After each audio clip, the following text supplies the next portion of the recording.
Just be remarkable. You know who you are. Yay. Yes.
I am a genius. For the boyfriend, now he's missing. His family let the police come to their house on Friday just to tell them they haven't seen him. So that would tell me, allegedly, to say that because the family is obviously assisting him in his great escape. Now let me say this. Laundry, her boyfriend, he actually did something that I thought was that stands out to me, and it's kind of abnormal, but it shouldn't be. He refused. He didn't say not one word. That is a world record within itself. The man didn't say one word. Now it's not good. We already, he automatically suspicious, but they're not looking for him for a crime. They're looking for him for answers, and they can't make him talk. And so I thought that was kind of odd and original because everybody else does press conferences, and sometimes the killer be in the press conference, but he actually didn't say not one single word, and that is a world record, and it is what it is. But I just thought that was kind of amazing. I ain't never seen that. Normally it doesn't work like that.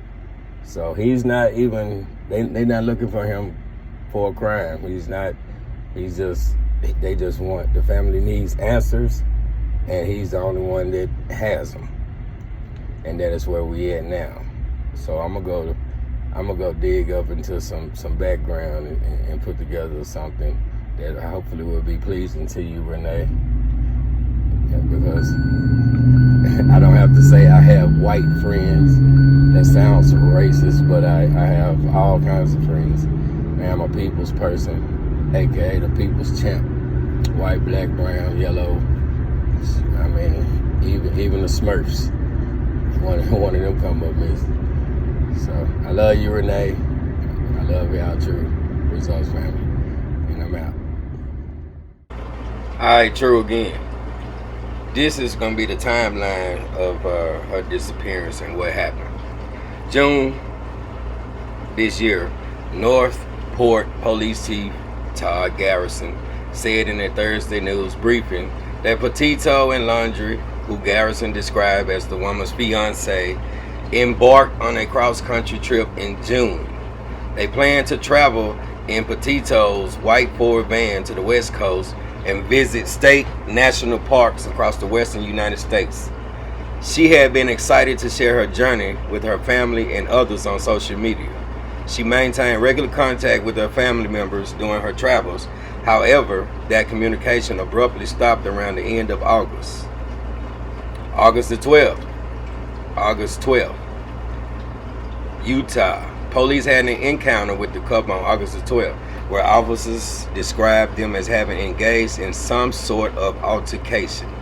Although the two are described as getting into a physical fight following an argument, both the male and female reported that they are in love and engaged to be married and desperately didn't wish to see anyone charged with a crime. Yeah, I mean, he had scratches on his face. You should have took him to jail and maybe she wouldn't be missing. How about that? At officers' suggestion, the couple separated for the night, which described Papito as confused and emotional. After evaluating the totality of the circumstances, I do not believe the situation escalated to the level of a domestic assault as much as that of a mental health crisis. You should have took her to the mental health place. Maybe she still wouldn't be missing. How about that? The couple each had their own cell phones in case of emergency. Last week of August, Papito's family told police they were last in contact with her during the last week of August. Before the last communication, Papito is believed to have been in Grand Teton National Park in Wyoming. In a Thursday news conference, Papito family attorney Richard Stafford said the family's last communication with Papito was August the 30th, but they do not believe the message they received was from Papito. But what did the message say? How about that? On Friday, Stafford shared a timeline of events as the family knows it. On August 24th, Papito FaceTimed her mama and told her she was leaving Utah, going to Wyoming. On August the 25th, she texted her mama plenty of times. They text back and forth. The family believed she was in Wyoming at this date. On August 27th, more texts between her and her mama says she believes she was still in Wyoming. On August the 30th, the family receives the last text. They say she ain't write this text. His mama say she ain't write this text. Well, what did the text say? No service in Yosemite. Who? That don't even sound right. You gonna text somebody talking about no service? Okay, no service in Yosemite. September the 1st, Laundrie returned to the couple's Northport home. He came back without her where his parents lived on September the 1st. The white van, his van, that him and his fiance had been traveling in was later recovered by police at the home. It was processed and there was some material in there that authorities will be going through. Northport Police spokesperson Josh Taylor said at a news briefing on Wednesday. September the 11th, 911. After not being able to get in touch with her, Papito's family, who lives in New York, reported her missing on Saturday evening to the Suffolk County, New York Police Department. Northport authorities went to Laundrie's home on Saturday night asking to speak to him and his family. But we were essentially handed the information for their attorney. So the police showed up. Where's she at? Family, we like, talk to my lawyer. Okay. Was he in there? I don't know. He's missing now just like she is. So that's 2 missing. Y'all figured that out. And that was the extent of their conversation. September the 16th. In a letter read by Stafford, the Papito family attorney, during police's Thursday news briefing, the missing woman's family begged for Laundrie's family to help in the investigation. They say talk to our lawyer. We not talking to him. I wonder did they have a conversation when the son came back. Look, mom and dad, I don't know what happened to her, but I know the police I'm the usual suspect because I'm the spouse. So don't talk to him. Maybe so. Please, if you or your family have any decency left, please tell us where Gabby is located, Stafford said. Tell us we are even looking in the right place. Tell us if we are even looking in the right place. All we want is for Gabby to come home. Please help us make that happen. Well, he said Petito's family reached out to Laundrie's family earlier this month for any information on Petito's whereabouts, but his family refused to answer. Yup, see, it ain't just me. I'd be mad at the family. I'd be mad too, but then gotta follow the law. You can't make the man say anything. And now he's missing, aka, in my opinion, he's being on the run and supported by his family. That's my opinion. We haven't been able to sleep or eat, and our lives are falling apart, the Petito family letter added. See, I sympathize with that. I know not knowing is one thing, but then to have the family and him shut down on you, that's a whole nother thing. So that's like adding fuel to the fire, and that will drive you insane. It will drive me insane. So, September the 17th, after several days of both Petito's family and police pleading with Laundrie's family to cooperate in the investigation, Laundrie's family requests police to come to their home Friday. Oh, so police, what they requested? I hope they might be trying to set the police up. No, they already been there, so everybody survived. Where they shared they haven't seen Brian since Tuesday, according to the police. So they called police to the house to tell a lie, huh? Oh yeah, y'all come on over here. Brian ain't here though. We ain't seen him. Stop it. We've been trying all week to talk to his family, to talk to Brian, and now they called us here on Friday. We've gone to the home, and they're saying now they have not seen their son. It is another twist in this story. We need to find out who this family is. There's something going on. Dun dun dun dun on top of it. That's for Renee. That's for Renee in my comment section, my true family member. I love you, Renee.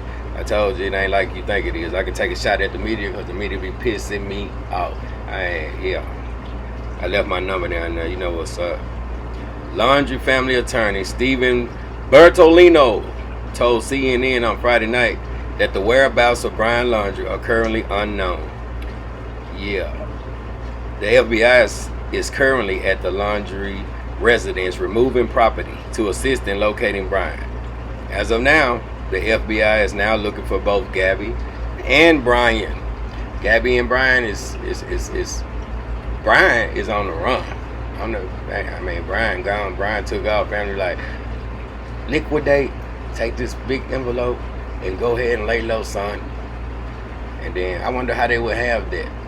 Well, I guess I'm gonna have to go dig them into everybody's background and put together a profile so I can see who's doing what and what's the background. Cause it's a mafia family or something. Cause they got that code of silence that most people don't have. Local and federal authorities kick off a search for the 23-year-old man. It is important to note that while Brian is a person of interest in Gabby's disappearance, he is not wanted for a crime. That means he can. Why y'all looking for him then? Could question him. He say he don't want to talk. They go to lawyer. Y'all called off the search for Brian. Focus on Gabby. but you need Brian. So what if Brian was not here? What if Brian just disappeared off the face of the earth? Wouldn't the search still be on for Gabby? Okay, I understand. Let's not get emotional. Let's just execute a plan to find Gabby, and then we'll deal with Brian. How about that? What else? We are not currently working a crime investigation. You ain't working no crime investigation. What you working then? A missing person? That's a crime. That's a crime. We are now working in a multiple missing persons investigation. Multiple missing persons. 2, September the 18th. Northport police on Saturday said that authorities are conducting a search for laundry at the Carlton Reserve, a national area with more than 80 miles of hiking trails in Venus, Florida. Everybody mount up and go away from Venus, Florida, because that sounds like a decoy to me. If he on the run, that probably sound like leaked information to throw them, to give them a head start to me. And I ain't no police, but I just got instincts. Roughly 50 law enforcement officers from 5 local agencies and the FBI searching for Laundry Taylor, the police spokesperson said. Adding Laundry has an enormous amount of pressure on him to provide answers to what's going on.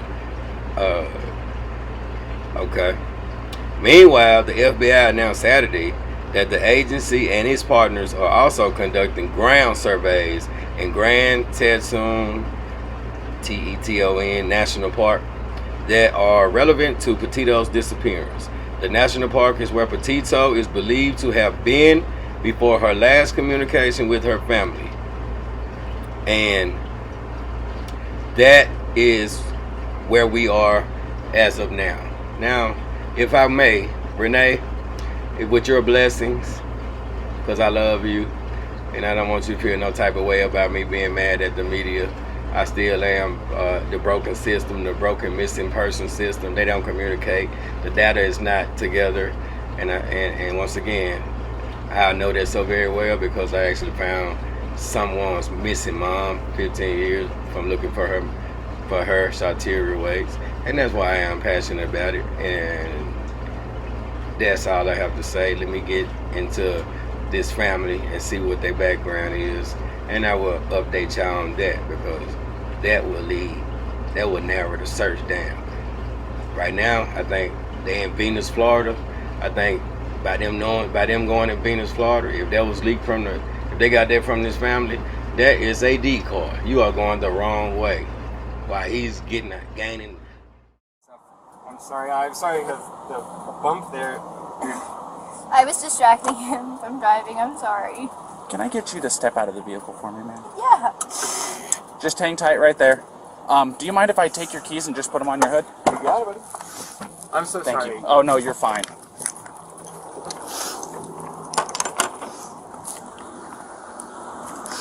I'm going to go ahead and close your door, okay? Why don't you come over here?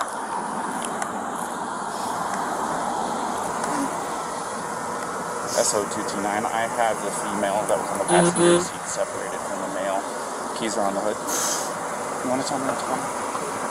Yeah, I don't know. It's just, some days I have really bad OCD, and Okay. I was just cleaning and straightening up the back of the van before, and I was apologizing to him and saying, I'm sorry that I'm so mean, because sometimes I have OCD and sometimes I just get really frustrated. Not like mean towards him, I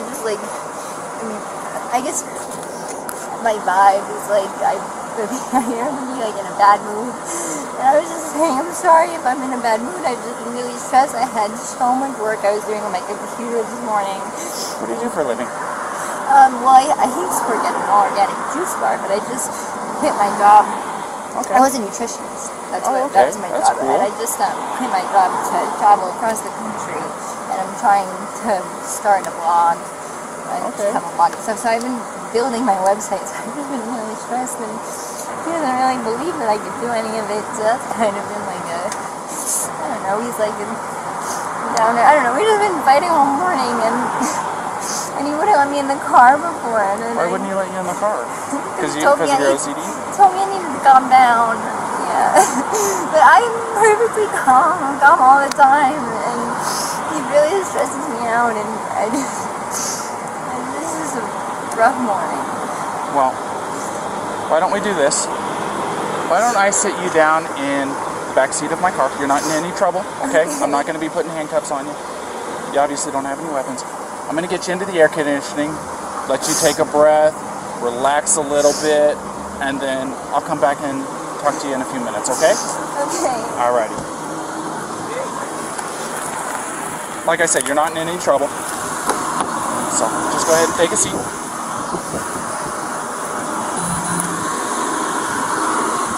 Watch your feet.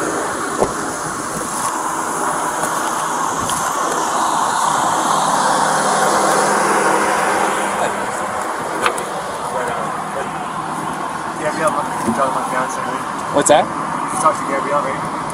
Yeah, I just spoke to her. Yeah. So, you want to do me a favor? Let's go ahead and get you to step out of the vehicle, alrighty? You're not in any trouble right now. So, tell me what's going on. She just gets worked up sometimes, and I try and really distance myself from her, so like I locked the car and I walked away from her. What happened this morning is that she's trying to start up like her own little website blog and everything, so I give her time, and we really had a nice morning, if anything, but she just got worked up because we were trying to get going and get our day going because we want to go like arches before the sun goes down. Okay.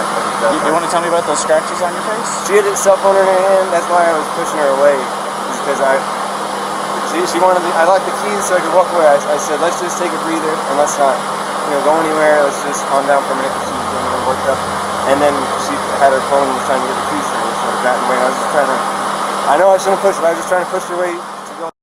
My name is Miranda Baker, and on August 29th, my boyfriend and I picked up Brian at Grand Teton National Park at 5:30 at night at Coulter Bay.